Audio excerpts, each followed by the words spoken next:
good day, everybody. I'm Adrienne Harris. This is Psychoanalysis Today, and I have really the wonderful experience and privilege of interviewing Dr. Sverre Varvin, who is well known, I know, in our analytic community for his work on trauma and his work on refugee groups. This is part of our issue on psychoanalysis and the community and the ways in which psychoanalysis enters the world. Let me just say a few things about Dr. Varvin. He is an analyst in private practice, a senior researcher at the Norwegian Center for Violence and Traumatic Stress Studies, affiliated with the University of Oslo. He's had many positions in the Norwegian Psychoanalytic Society and also the IPA. And he's presently chair of the European Psychoanalytic Association's working group on trauma. I'll just mention two of his many books, Flight and Exile, which is published in Norwegian, and a book that he edited with Bamuk Volkan, Violence or Dialogue. He's also doing a lot of consulting and research with Vladimir Jovic in the Balkans, and is a very active clinician, researcher, theorist in the whole experience that migrant persons and peoples are having. So let's begin. And I want you just to start and tell us about your work with consulting and doing work with refugee groups and refugee camps. I was particularly interested in your ideas that the trauma to which migrant persons are susceptible is very particular. It's actually somewhat different from the other more ways, PTSD, that we think of trauma. So your ideas involve a lot of experiences of the body and time. So I'd like to hear your thoughts about this. Thank you so much for being with us. Well, I think that we have to, when it concerns trauma and refugees, but I think also trauma in general, that we have to take the context much more into consideration. And there is a special context for the traumatization of those who become refugees and then live in exile. And the context is, first of all, that the society they come from there has been war. They have been exposed to quite violent actions from military forces. Many have been in prison, tortured, and so on. And then when they flee, we can see now that there is an increasing violence against refugees on flight and increasing possibility for severe damage and death. Mm-hmm. One must understand this traumatization as a violation of their human dignity. That's why we call it human rights violation. And it is in a context where they are treated as lesser human beings, what we call dehumanization. And this creates also a kind of attack on their moral values, because they experience to be treated as not really human beings, but they see a lot of other people who are treated in this way and die.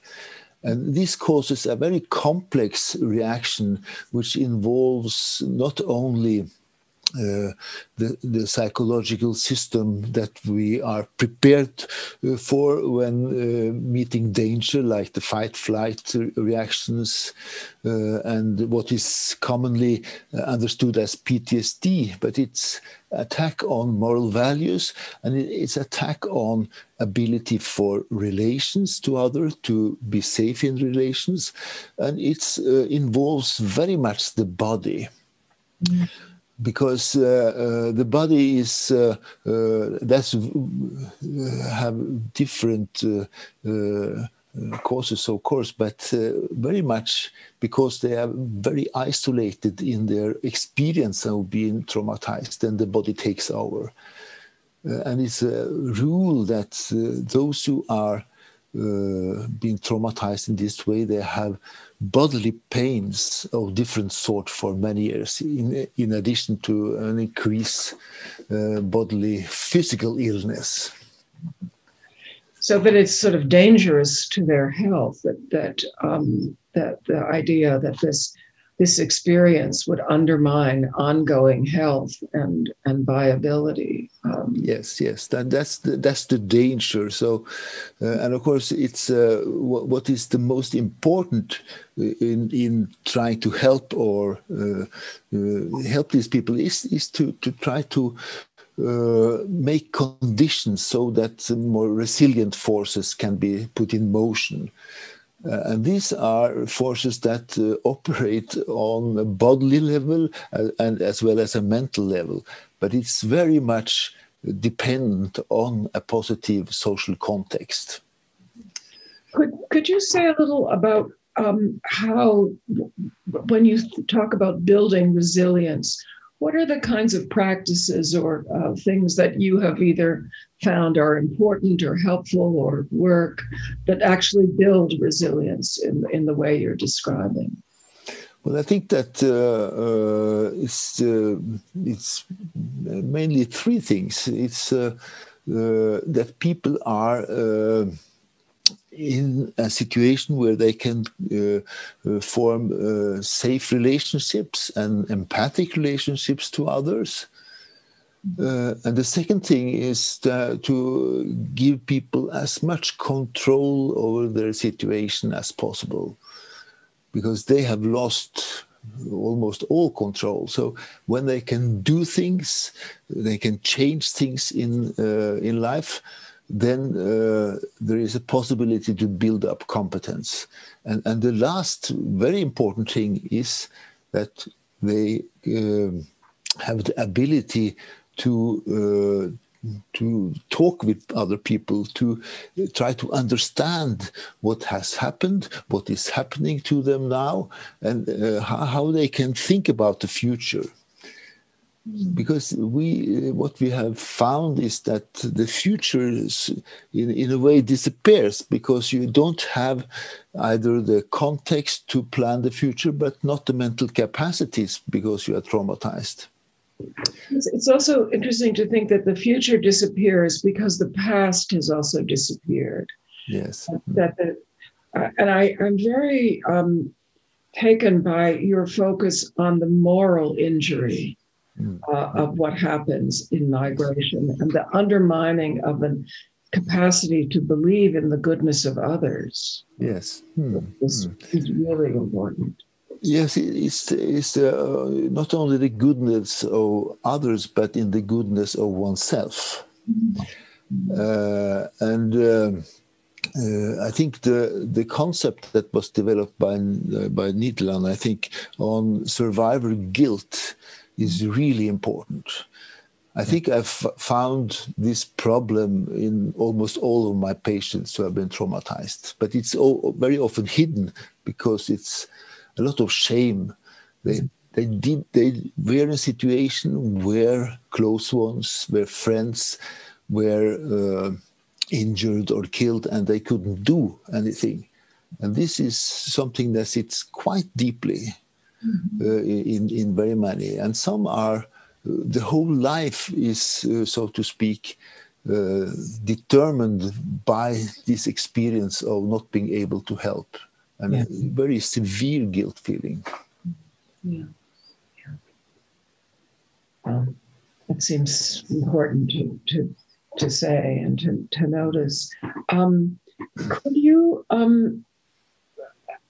how are you having experiences or in your consulting, sort of thinking with others or on your own about what this particular moment of the pandemic and the political and social crises around it, have you noticed something different either in the people working with refugees and burnout, et cetera, or in the people who are arriving under these conditions. So I think we're all trying to take into account what is happening in this moment.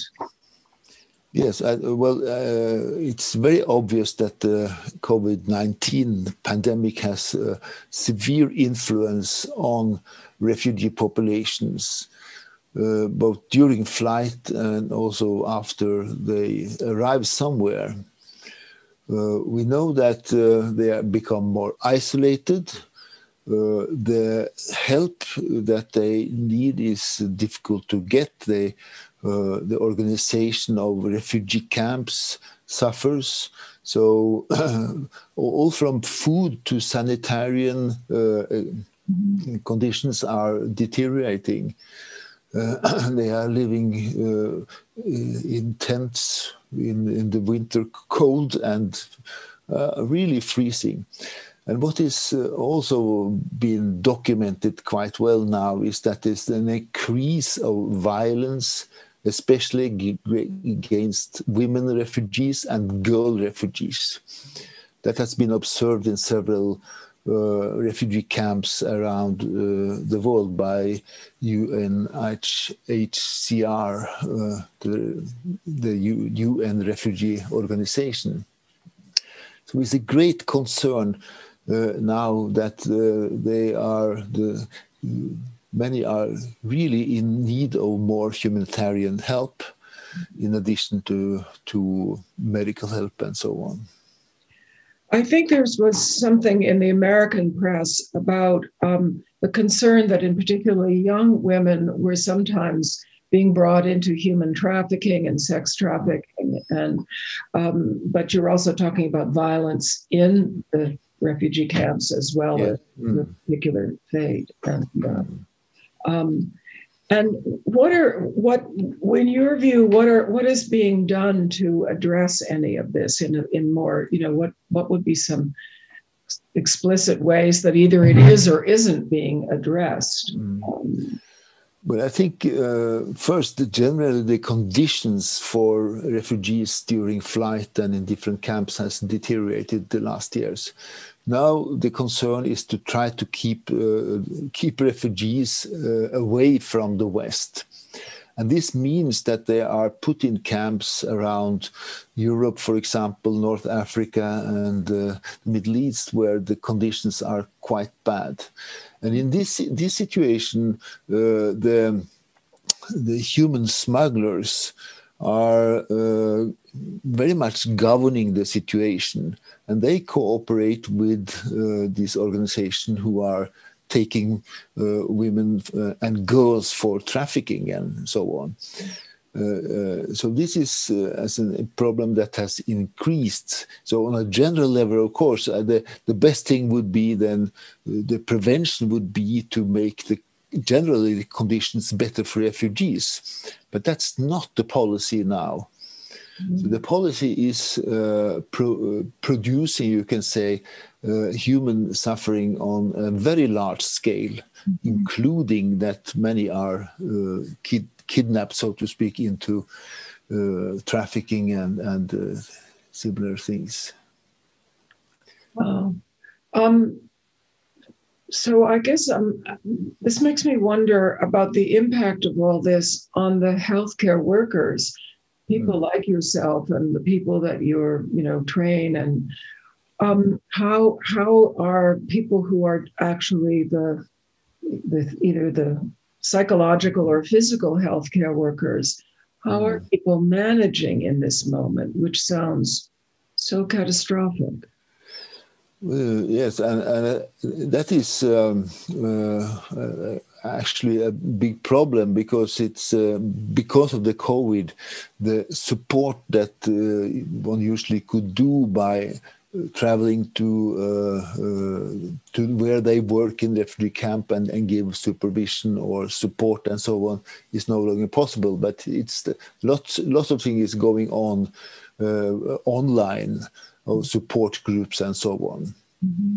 But the health workers are very much affected by the general policy in many places.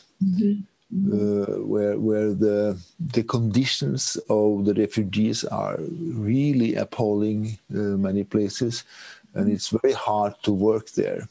So any improvement in the conditions makes it much better for the health workers, because then they can have more hope for their patients, to say it very simple.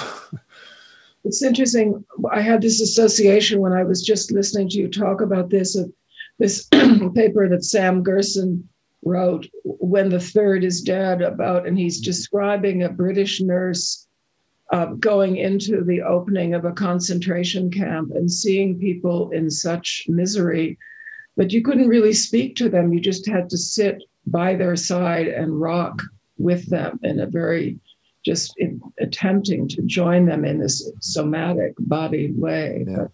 But it sounds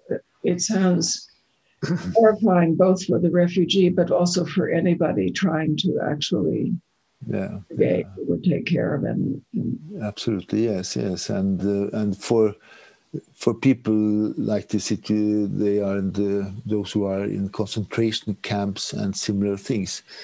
When they meet kind of normal people, it's kind of horrifying, because they see in their gaze towards them that what a miserable situation they are in.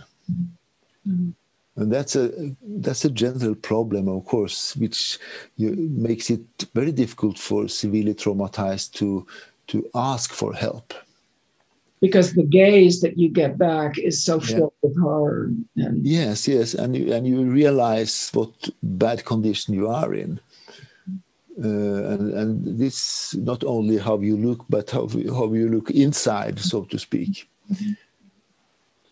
So I know you have been doing consultation and research work with people in Eastern Europe. Are you and your colleagues trying to think about what is a political activity that actually, you're describing how hard it is to actually help the refugees, and that things are going awry at a level of policy. Is there sort of elements of activism and things that you think or your colleagues are talking about what to do and whether one can do this? Yeah. I think we are a bit what do you call it? Not very encouraged to see possibilities to do things on a political level. But I know that we are, of course, writing in newspapers. We are dialogue with authorities around the refugee situation. Vladimir Jovic, he is very active. He has organized service for refugees and war veterans in the Balkans. A very important network of clinics who help them. So that's one way that keeps us up. And we have had centers for traumatized refugees here in Norway and so on. So we have done a lot, but we see that the forces who are producing the misery for these people are really strong, and now it's even stronger, I think, than it has been before. But we're trying to do so. Now probably we will have a group of Yazidi refugees coming to Norway.